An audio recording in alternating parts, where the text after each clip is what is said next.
Kawan-kawan yang dikasihi oleh Allah sekalian, Nabi Ismail alaihissalam adalah anak kepada Nabi Ibrahim alaihissalam dan Siti Hajar.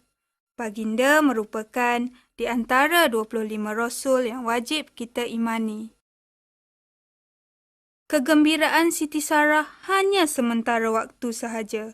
Ini kerana Siti Hajar sudah mulai rasa bangga dan merasakan kedudukannya lebih kuat berbanding Siti Sarah dengan adanya Nabi Ismail alaihissalam. Oleh sebab itu, Siti Sarah mula merasa sedih dan cemburu terhadap Siti Hajar.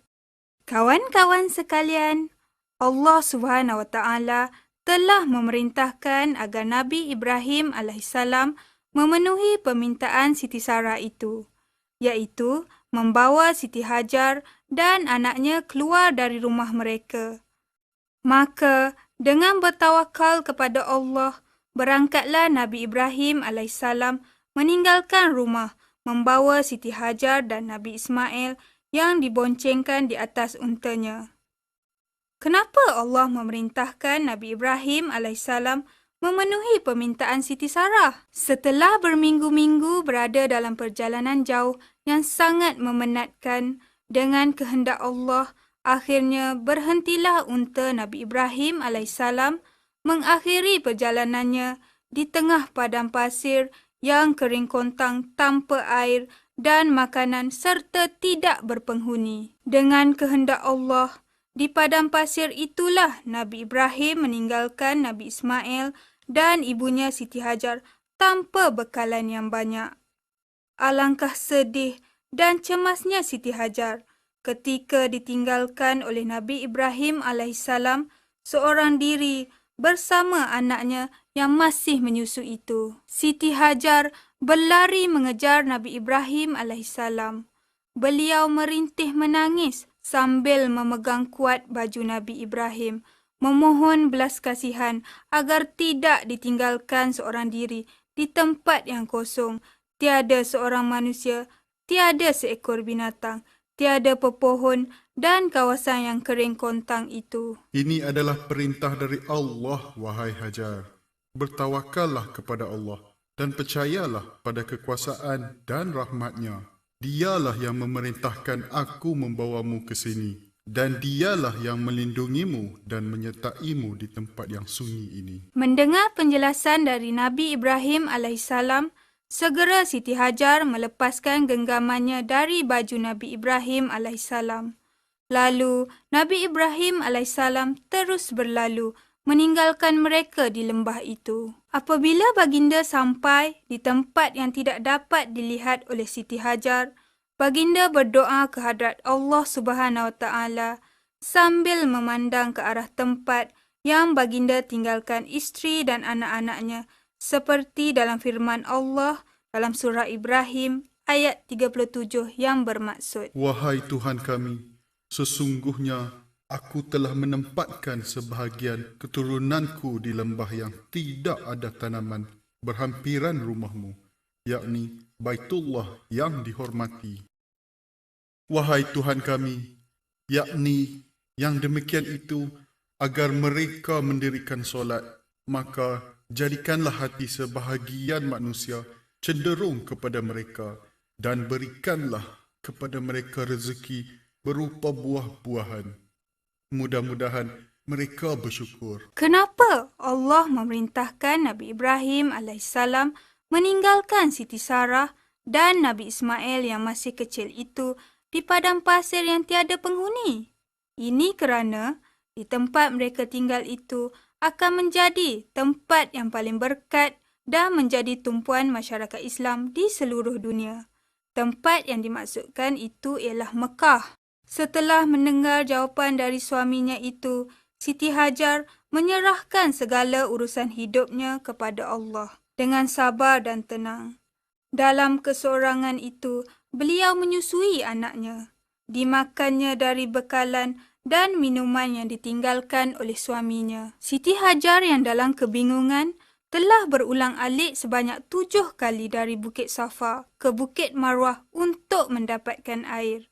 Akhirnya, Siti Hajar terduduk kepenatan termenung dan hampir putus asa, tidak tahu apa yang harus dilakukannya. Dengan izin Allah, tiba-tiba Siti Hajar ternampak setumpuk pasir yang basah di hujung kaki Nabi Ismail alaihissalam. Lalu pasir itu digalinya. Masya Allah, itulah telaga air Zam-Zam yang terkenal sehingga kini. Ketika malam telah menjadi gelap, ia melihat sebuah bintang, yakni lalu. Dia berkata, "Inilah Riwayat At-Tabrani dan Ibnu Hibban. Sejak dari itu, makmurlah kawasan itu dan menjadi tumpuan pedagang-pedagang untuk mendapatkan bekalan air. Kaum Jurhum yang tinggal di selatan kota Mekah adalah yang paling ramai berhijrah ke tempat sekitar telaga air Zam-Zam. Mereka membangunkan perkampungan baru dan menjadi jiran yang baik dan ramah bagi Siti Hajar dan anaknya Nabi Ismail alaihissalam. Kerinduan Nabi Ismail alaihissalam terhadap ayahnya juga semakin tidak tertahan lagi. Ini kerana semenjak ditinggalkan di situ, baginda dan ibunya tidak pernah berjumpa dengan ayahnya.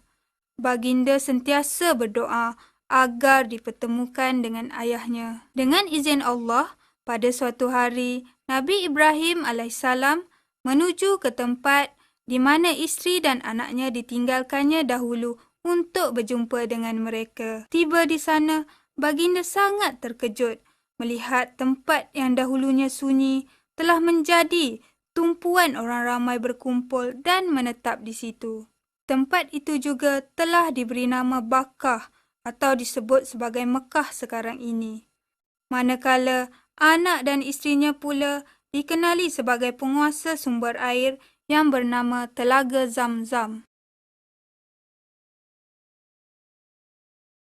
Nabi Ibrahim alaihissalam mendapat perintah dari Allah melalui mimpinya bahawa baginda harus menyembelih puteranya iaitu Nabi Ismail alaihissalam. Oleh kerana mimpi seorang Nabi adalah salah satu cara turunnya wahyu dari Allah, maka perintah yang diterima oleh Nabi Ibrahim dalam mimpi itu mestilah dilaksanakan. Kawan-kawan sekalian, kenapa Allah Subhanahu Wa Taala memerintahkan kepada Nabi Ibrahim alaihissalam menyembelih anaknya Nabi Ismail alaihissalam? Sebenarnya Allah Maha Pengasih. Allah tidak kejam. Tujuan Allah berbuat demikian adalah untuk menguji sejauh mana ketaatan Nabi Ibrahim alaihissalam sama ada baginda lebih sayangkan anaknya ataupun Allah.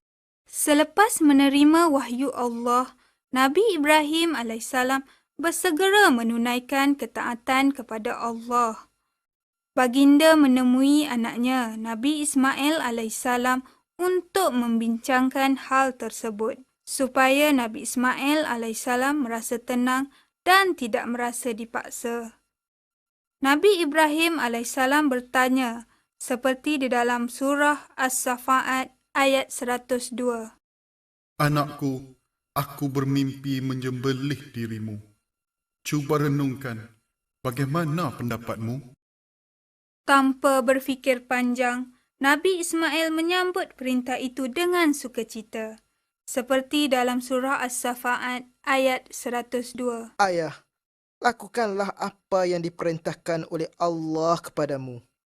InsyaAllah, engkau akan mendapati aku termasuk orang-orang yang sabar. Selepas perbincangan itu, maka berangkatlah kedua-dua anak beranak itu.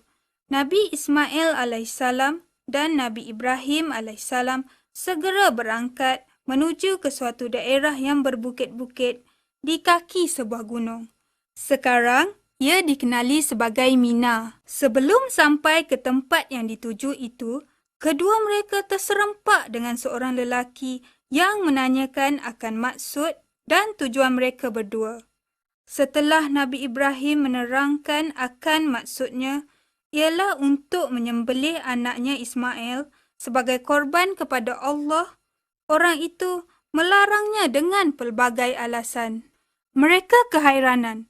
Siapakah orang itu? Nabi Ibrahim alaihissalam dan Nabi Ismail alaihissalam mulai curiga dan merasakan orang itu adalah iblis yang menyamar sebagai manusia. Lalu mereka melempar iblis dengan batu berulang-ulang kali sampai iblis itu lari. Tempat itulah sekarang dikenali sebagai Jamratul Aqabah. Kemudian perjalanan diteruskan lagi. Dengan jarak kira-kira 400 meter dari Jamratul Aqabah, datang pula seekor lagi iblis yang menyamar seperti manusia, melarang mereka dari melaksanakan perintah Allah. Nabi Ibrahim AS dan Nabi Ismail AS melempar lagi iblis itu dengan batu sehingga ia lari. Tempat itu pula sekarang dinamakan sebagai Jamratul Wusta. Perjalanan mereka diteruskan lagi. Tiba-tiba dari jarak kira-kira 400 meter dari Jamratul Wusta, datang pula seekor iblis lagi, menyamar seperti manusia, melarang mereka dari melaksanakan perintah Allah. Tanpa berfikir panjang, mereka melempar iblis itu dengan batu sehingga ia lari dan tempat itu pula dikenali dengan Jamratul Ula. Seperti yang kita ketahui, pada setiap tahun pada musim haji, amalan melontar batu di ketiga-tiga jamrah seperti yang dilakukan oleh Nabi Ibrahim AS dan Nabi Ismail AS tadi telah menjadi rukun dalam menyempurnakan ibadat haji. Masya Allah, kawan-kawan yang dikasihi, berbalik kepada kisah Nabi Ibrahim AS dan Nabi Ismail AS tadi, akhirnya Nabi Ibrahim dan Nabi Ismail sampailah di suatu tempat di kaki sebuah bukit yang tinggi.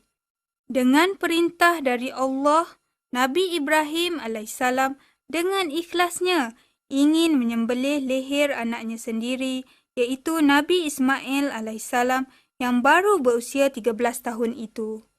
Kini, kedua-dua mereka telah bersedia untuk melaksanakan perintah Allah. Ketika Nabi Ibrahim AS meletakkan pisau ke leher anaknya, lalu Allah berseru dengan firman-Nya yang berbunyi seperti dalam surah As-Safa'at ayat 104 hingga 105. Wahai Ibrahim, engkau telah menyempurnakan maksud mimpi yang engkau lihat itu. Demikianlah sebenarnya kami membalas orang-orang yang berusaha mengerjakan kebaikan. Serentak dengan itu, Nabi Ibrahim AS melihat ada seekor kibas tiba-tiba telah terikat di sebuah pokok yang tumbuh di bukit yang tidak jauh dari tempat mereka berada. Kibas itu sangat gemuk dan besar, bulunya berwarna putih, bermata hitam dan bertanduk besar. Lalu Nabi Ibrahim AS menyembelih kibas tersebut. Dengan peristiwa inilah permulaan sunnah berkorban yang perlu dilakukan oleh umat Islam pada tiap hari raya Aidiladha, yakni hari raya haji, di seluruh pelosok dunia, sebagai mencontohi pengorbanan Nabi Ibrahim AS dan Nabi Ismail AS. Kawan-kawan yang dikasihi, Nabi Ismail AS yang hidup di kalangan masyarakat Jurhum sejak kecil lagi, kini sudah menjadi seorang pemuda yang tampan. Masyarakat Jurhum benar-benar kagum melihat perkembangan Nabi Ismail yang memiliki banyak kelebihan. Di antaranya ialah baginda sangat fasih dalam berbahasa Arab dan ada ulama mengatakan Nabi Ismail AS adalah orang pertama yang berbicara menggunakan bahasa Arab secara jelas. Ketika itu usianya baru 14 tahun. Kawan-kawan yang dikasihi, pada suatu ketika Allah Subhanahu Wa Taala telah memerintahkan Nabi Ibrahim AS membangunkan sebuah rumah iaitu Kaabah yang berdekatan dengan telaga Zamzam. Apa itu Kaabah? Kenapa Kaabah mesti dibina? Dalam bahasa Arab, Kaabah bermakna sebuah tempat tinggi yang dihormati dan penuh kebesaran. Setelah Kaabah hampir selesai, ternyata mereka memerlukan sebuah batu lagi. Akhirnya Nabi Ismail AS mendapatkan satu batu yang agak luar biasa. Batu itu berwarna hitam berkilat. Kerana terlalu gembira, Nabi Ismail AS dan Nabi Ibrahim AS mencium batu hitam itu sambil mengusung berjalan mengelilingi Kaabah. Selesai sahaja mereka mengelilingi Kaabah, mereka meletakkan batu hitam itu di satu sudut di sisi Kaabah. Batu tersebut ialah Hajarul Aswad. Apa itu batu Hajarul Aswad? Hajarul Aswad ialah sepotong batu yang berasal dari syurga. Warna asalnya adalah lebih putih daripada susu. Dikatakan ia menjadi hitam kerana luruhnya dosa manusia yang mengucupnya. Wahai Tuhan kami, terimalah amalan kami. Sesungguhnya Engkau maha mendengar, lagi maha mengetahui. Ya Tuhan kami, jadikanlah kami berdua orang yang tunduk dan patuh kepada Engkau. Dan jadikanlah di antara anak cucu kami umat yang tunduk dan patuh kepada Engkau. Dan tunjukkanlah kepada kami cara-cara dan tempat-tempat ibadat haji kami. Dan terimalah taubat kami. Sesungguhnya Engkaulah yang maha penerima taubat, lagi maha penyayang. Setelah pembinaan Kaabah selesai sepenuhnya, maka Allah mengajarkan kepada Nabi Ibrahim AS dan Nabi Ismail AS cara-cara melakukan ibadat haji. Kemudian, ibadat haji itu diajarkan pula kepada semua Nabi dan Rasul yang datang selepas mereka, sampai kepada Nabi dan Rasul yang terakhir, iaitu Nabi Muhammad SAW. Pengajaran dari kisah Nabi Ismail AS ialah yang pertama, walaupun ditinggalkan seorang diri dengan anak yang masih menyusu, Siti Hajar yakin akan janji-janji Allah yang tidak mensia-siakan diri dan anaknya Nabi Ismail AS. Dan yang pasti janji-janji Allah itu memang benar apabila tempat yang pada asalnya kering kontang dan tanpa berpenghuni itu akhirnya menjadi tempat yang subur dan makmur. Itulah Mekah, tempat yang penuh berkat. Yang kedua, Nabi Ismail AS menjadi contoh dan teladan yang baik sebagai seorang hamba yang sangat patuh kepada perintah Allah dan sebagai seorang anak yang soleh dan taat kepada orang tuanya. Yang ketiga, di dalam Al-Quran yang terdapat beberapa ayat yang memberi pujian kepada Nabi Ismail AS, Allah telah menyifatkan bahawa Nabi Ismail AS ini adalah seorang yang teramat sabar, sopan santun, dapat dipegang janjinya, kuat dalam menjaga kewajiban solat dan menyebarkan perintah mendirikan solat kepada keluarganya agar mereka terselamat dari siksaan Allah. Yang keempat, air Zam-Zam mempunyai keistimewaan dan keberkatan. Ia boleh menyembuhkan penyakit, menghilangkan dahaga serta mengenyangkan perut yang lapar. Keistimewaan dan keberkatan itu disebut dalam sepotong hadis Nabi yang bermaksud dari Ibnu Abbas radhiyallahu anhu, katanya Rasulullah SAW bersabda, Ketika malam telah menjadi gelap, ia melihat sebuah bintang, yakni lalu. Dia berkata, inilah